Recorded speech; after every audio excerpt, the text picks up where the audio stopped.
રાજ્યના પોલીસ વડા વિકાસ સહાયે શિકારની પ્રવૃત્તિને ગંભીર ગણી છે, ત્યારે એસઓજીના પોલીસ ઇન્સ્પેક્ટર ગઢવીએ તાત્કાલિક અસરથી છેલ્લા 5 વર્ષમાં શિકારીઓનો ઇતિહાસ તપાસી તેમનું ઇન્ટ્રોગેશન કર્યું અને આવી પ્રવૃત્તિ ન કરવા કાયદાની સમજ આપી હતી.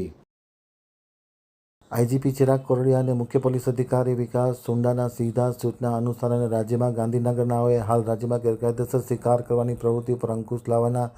હેતુ સાથે જે સૂચના જારી કરી છે, તેને લઈને કચ્છ જિલ્લામાં છેલ્લા 5 વર્ષમાં શિકાર કરવાના ઈરાદે ગેરકાયદેસર અગ્નિશસ્ત્ર સાથે પકડાયેલા આરોપી ઉપર વોચ રાખી અને હાલની તેમની પ્રવૃત્તિ જાણવાનો આદેશ કરેલ. જે અન્વયે એસઓજીના પોલીસ ઇન્સ્પેક્ટર કે.એમ. ગઢવી અને તેની ટીમે તાબાના કર્મચારીને સૂચના આપેલો. જે અન્વયે એસઓજીના કર્મચારીઓ છેલ્લા 5 વર્ષમાં